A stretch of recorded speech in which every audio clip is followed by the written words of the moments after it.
You've been introduced to yourself 1,000 times, but have you ever actually met you? There's a version of yourself you carry around like a badge. It has a name, a job title, a collection of memories. It speaks in your voice, moves through your day, makes decisions, orders coffee, argues with strangers online. You call this me. You protect it. You defend it. You build entire architectures of thought around it. But here's the uncomfortable truth: that version is a story. And stories, no matter how convincing, are not the storyteller. Let me ask you something. When you say, "I am anxious," who is noticing the anxiety? When you think, "I am not enough," who is aware of that thought? There's a quiet witness behind all of it. A presence that doesn't argue, doesn't panic, doesn't need to prove anything.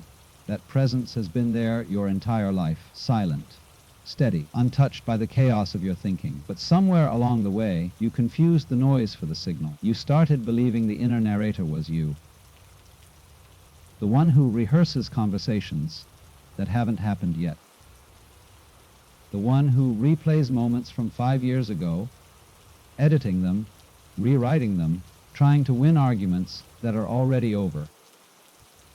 That voice became so familiar, so constant, that you forgot it was just one channel on the radio, not the entire broadcast. Think about it. How much of your day is spent inside a simulation? You're not actually here. You're mentally 3 hours ahead, worried about a meeting. Or 3 years behind, nursing a wound that should have healed by now. You walk past trees without seeing them. You eat meals without tasting them. You have conversations while planning your next sentence. This isn't presence. This is a rehearsal for a life you think you're supposed to live. And the strangest part, the person you think you are is mostly made up of other people's opinions. Your parents' expectations. Your culture's definitions of success. The invisible scoreboard you've been carrying since childhood, measuring yourself against standards you never agreed to. You think you're being yourself, but you're actually performing a role you didn't audition for. You are not your resume. You are not your relationship status. You are not the sum of your accomplishments or the weight of your failures. You are not even your personality, that carefully curated set of traits you present to the world like a business card. All of that is surface. All of that is weather. And you, my friend, are the sky. But the ego doesn't like hearing this. The ego needs to be someone. It needs definition, edges, a sense of control. It builds an identity out of preferences and fears and repeated patterns. It says, "I am the kind of person who," and then spends years defending that sentence. It clings to labels. Introvert, overthinker, damaged, successful. As if any of those words could contain the vastness of what you actually are. Here's what the mystics knew, what the poets whispered, what every spiritual tradition has tried to point toward. You are not a fixed thing. You are not a noun. You are a verb. You are the act of awareness itself. The light that illuminates the stage, not the actor performing on it. And yet, you've spent your whole life trying to improve the actor. You've read the self-help books, repeated the affirmations, tried to fix your flaws, chase your potential, become the best version of yourself. But what if there's no version to perfect? What if the whole project of self-improvement is just the ego's way of staying in control, of convincing you that you're broken so it can sell you the cure? What if you're not broken at all? What if the restlessness you feel, the sense that something is missing, isn't a problem to solve but a signal to wake up? Not to a better life, not to a more successful you, but to the awareness that's been here all along, quietly watching the show, untouched by the plot twists. The Sufis have a teaching, D before you die. It sounds dark, but it's the most liberating instruction you'll ever receive. It means let the false self dissolve. Let the image crumble. Stop defending the story. Stop trying to be consistent with who you were yesterday. That's not death. That's birth. Because when the character you've been playing finally takes a bow and exits the stage, what remains is not emptiness. It's everything. It's the pure, unfiltered experience of being alive. No commentary, no judgment, just this breath, this moment, this inexplicable fact that you are. You've been walking around with a mask on for so long, you forgot it was a mask. You've been so busy being the person you think you should be, you never stop to ask, who am I when I stop trying to be anyone? That question isn't philosophical. It's not abstract. It's the most immediate, intimate inquiry you can make. And the answer won't come from thinking. It will come from the quiet space between your thoughts. The gap where the voice goes silent. The stillness that's always been there, beneath the static. You are not who you think you are, because thinking is just a tool. A beautiful, useful, necessary tool, but a tool nonetheless. And you don't call a hammer a carpenter. You don't confuse the paintbrush with the artist. So who, then, are you? Not the past, not the future, not the story, not the role, not the wound or the triumph or the dream. You are the aware presence in which all of that appears, the screen on which the movie plays, the space in which life unfolds. And that space, it's infinite, it's untouchable, it's free. You've just been too busy being someone to notice. Let's talk about the heaviness. You feel it, don't you? That low hum of exhaustion that never quite goes away.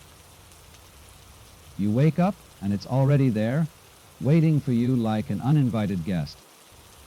Some days it's louder than others. Some days it whispers. But it's always present, and you've tried everything. You've tried working harder, resting more, changing your environment, changing your habits, changing your thoughts.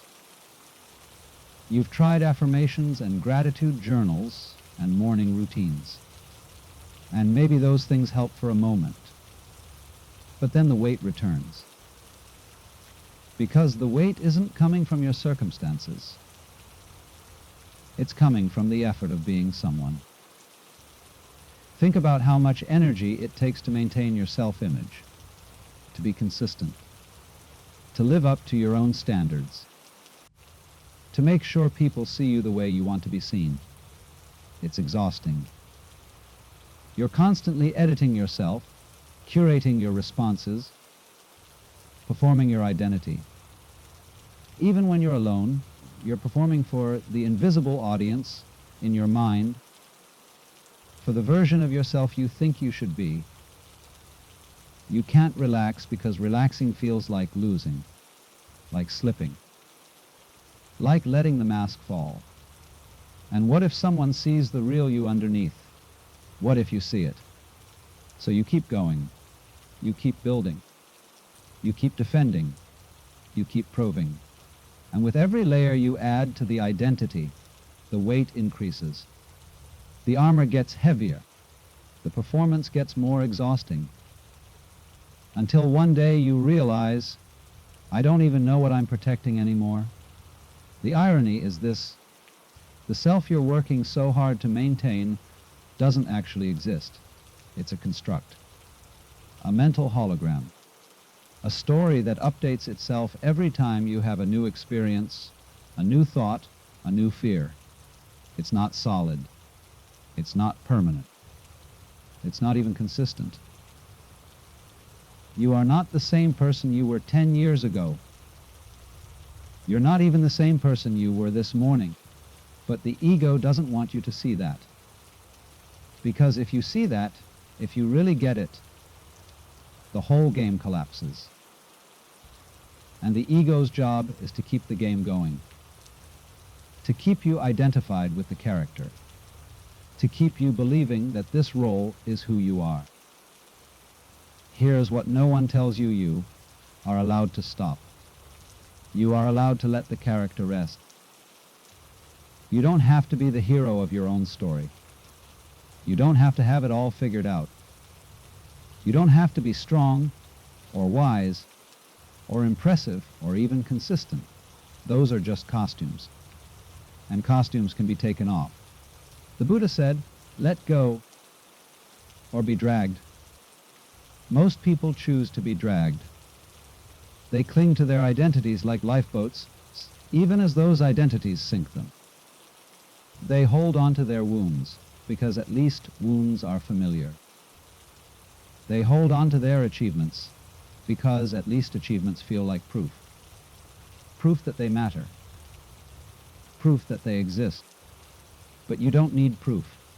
Existence isn't something you earn. Awareness isn't something you achieve. You are already here. You have always been here. The only question is, are you present enough to notice?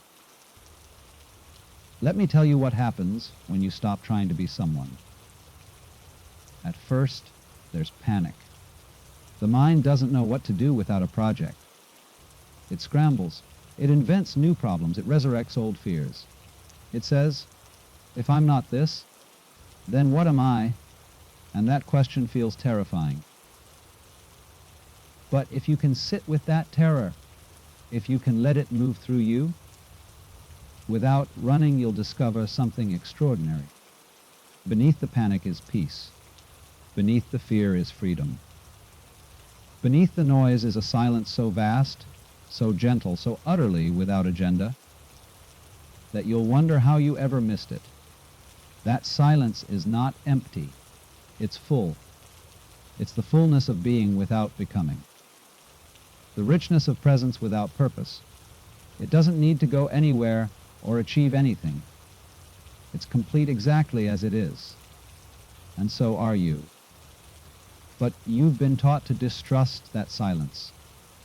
You've been taught that stillness is laziness. That peace is complacency. That if you're not striving, you're failing. So you fill every moment with noise, with plans, with distractions, with the endless project of self-improvement, because stopping feels like death. And in a way, it is. It's the death of the false self, the end of the performance, the collapse of the story. But it's also the only real beginning, because you can't truly live until you stop defending the ghost you've been pretending to be. The Taoists say, the usefulness of a cup is in its emptiness. As long as you're full of yourself, full of your story, your identity, your need to be seen, you can't receive anything new. You can't be surprised. You can't be moved. You're too busy maintaining the structure to let life in. So what if you stopped maintaining it? What if you let the structure crumble? Just a little. What if you stopped trying to hold yourself together and trusted that you won't fall apart? What if you realized that falling apart is not collapse, it's release? You are carrying a weight that was never yours to carry, a responsibility that was never real, a self that was never solid. And every moment you spend defending it is a moment you're not fully alive. You are not who you think you are. And that's not a tragedy, it's a liberation. Because who you think you are is small, limited, fragile, defendable. But who you actually are is boundless, unbreakable, already whole. You've just been too busy being someone to feel it. There's a moment you've felt it before, when everything goes quiet. Maybe you're walking alone at dusk. Maybe you're staring out a window while rain taps against the glass. Maybe you're lying in bed, suspended between waking and sleep. And for just a second, the voice in your head stops. no commentary, no planning, no replaying. Just pure, open awareness. You're not thinking about the moment, you are the moment. And in that gap, there's a peace so profound it almost frightens you. Because you realize this is what I've been looking for. But then the mind kicks back in. It says, oh, this is nice. I should do this more often. Maybe I should meditate. Maybe I should. And just like that, the moment is gone. The noise returns. The weight settles back onto your shoulders. You're back in the story. Back in the character. Back in the endless loop of becoming. Here's what most people don't realize, that quiet space isn't something you create. It's something you uncover. It's always there. It's the ground of your being, the canvas on which every thought, every emotion, every experience is painted. But you've been so fixated on the painting, you forgot about the canvas. You think your thoughts are you. But thoughts are just events. They arise, they linger, they dissolve. Like clouds passing through the sky. The sky doesn't chase the clouds.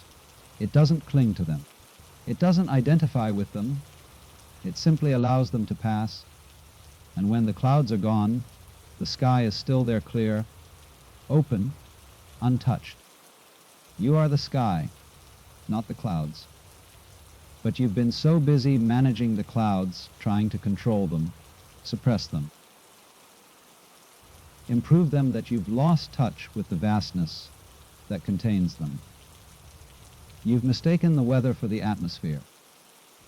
The mystics knew this. The Zen masters pointed to it. The Sufis danced in it. They all said the same thing in different languages. You are not the content of your mind. You are the awareness that knows the content. And once you see that, really see it, everything changes. Because you stop taking your thoughts so seriously. You stop believing every story the mind tells. You stop fighting with yourself. You realize these thoughts aren't orders. They're just suggestions. And most of them are outdated, irrelevant, or flat out wrong. How many times have you believed a thought that turned out to be completely untrue? They hate me. I'll never figure this out. I'm not good enough. These thoughts feel so real in the moment. They feel like facts, like verdicts, like prophecies. But they're not. They're just mental weather, and weather changes. The problem is, you've been identifying with the storm. You say, I am anxious, as if anxiety is your essence. But you're not anxious. You're experiencing anxiety. There's a difference. One makes you a victim. The other makes you a witness. When you shift from being your thoughts to noticing your thoughts, something miraculous happens. You gain space, distance, perspective.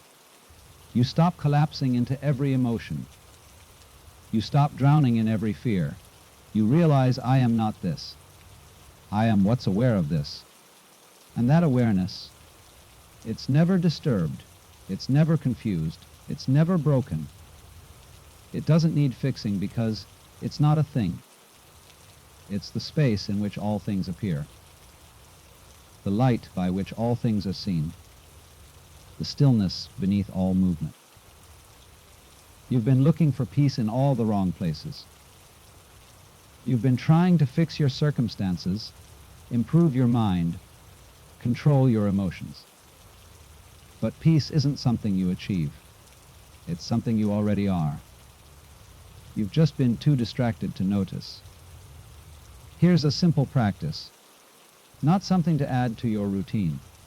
Not something to perfect. Just something to remember. Pause. Right now. For 3 seconds. Don't think. Don't analyze. Just notice. Notice that you're aware. Notice the silence behind the sound. Notice the stillness beneath the movement.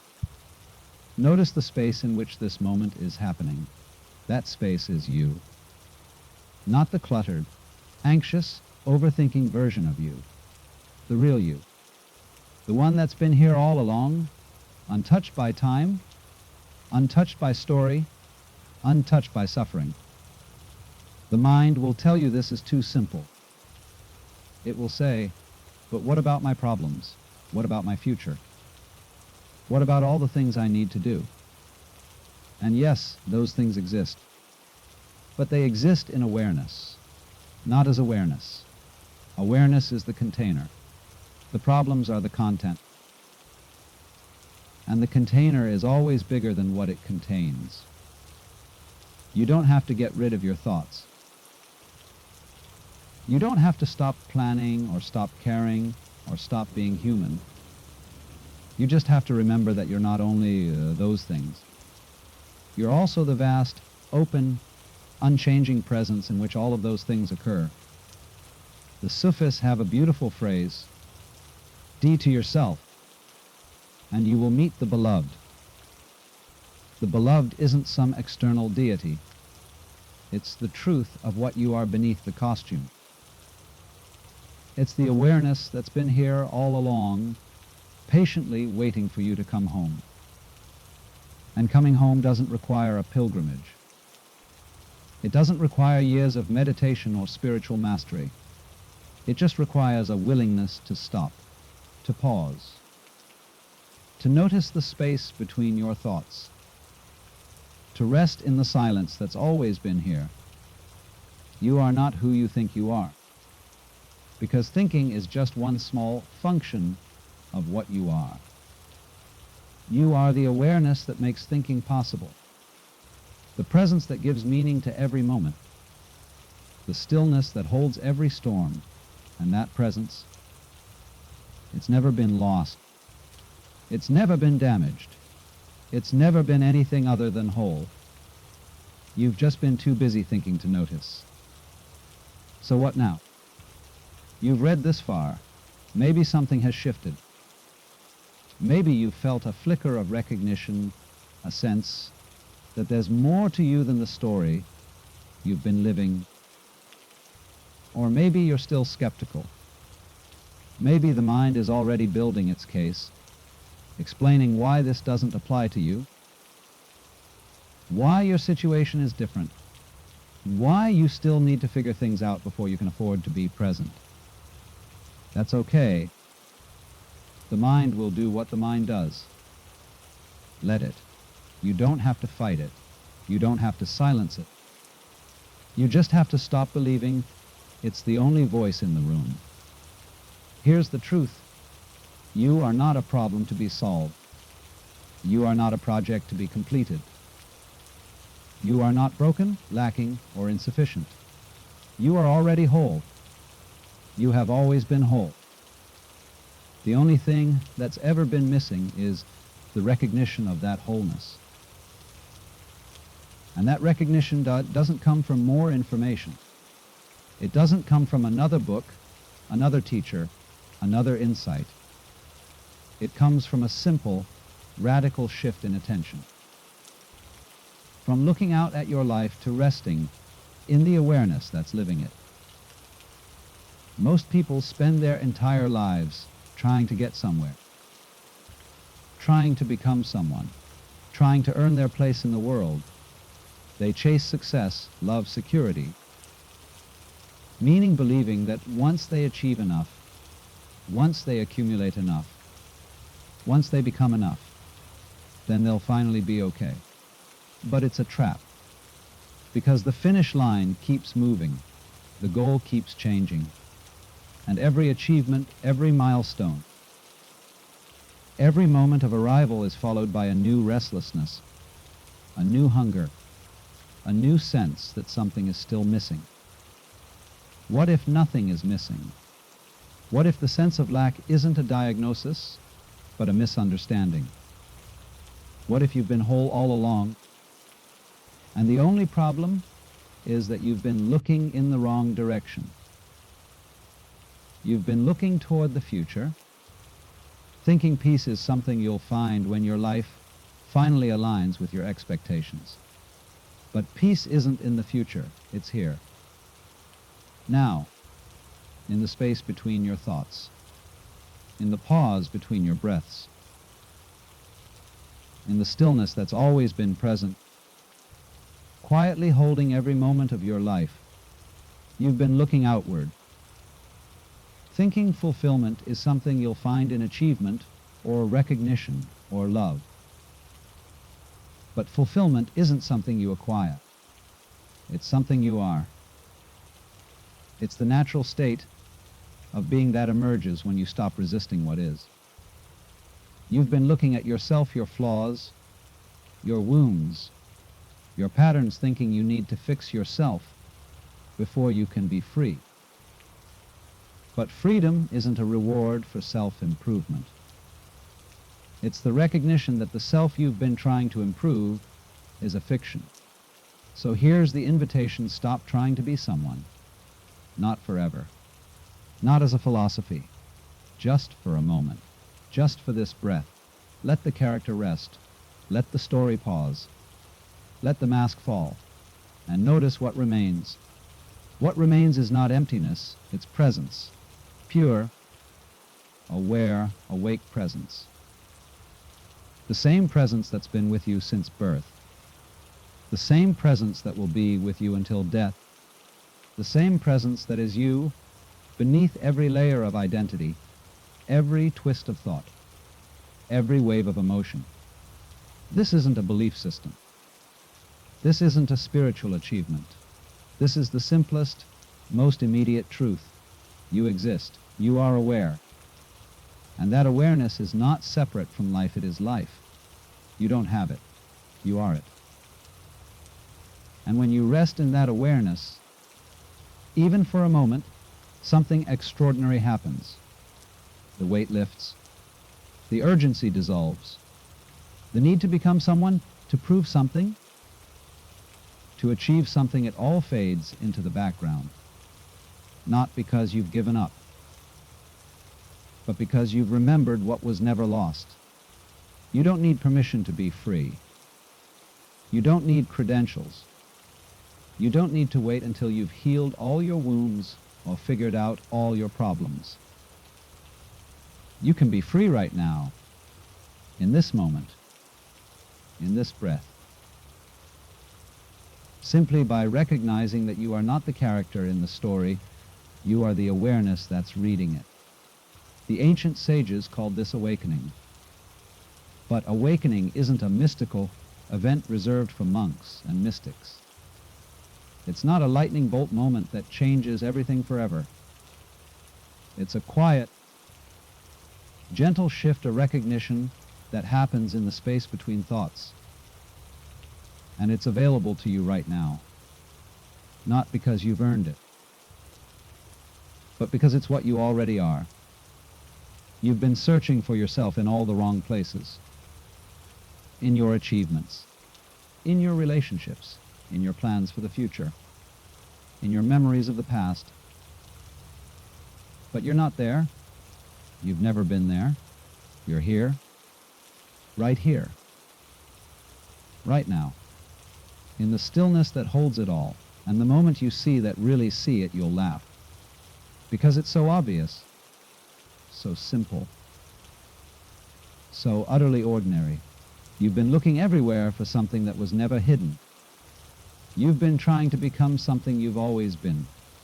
So stop, just for a moment. Let the search end. Let the striving rest. Let the story pause, and simply be what you are, not what you think you are, not what you hope to become. Just this aware presence, this open, spacious, unconditional being. That's all awakening is. That's all freedom is. That's all peace is. You are not who you think you are. You're infinitely more, and infinitely simpler. You're the space in which all of life unfolds, the light in which all things are seen, the silence in which all sounds arise. You're the breath before the word, the pause between the heartbeat, the stillness that never moves and yet contains all movement. You've been here all along. You've just been too busy being someone to notice. So stop being someone, just for a moment. And remember, you are already home.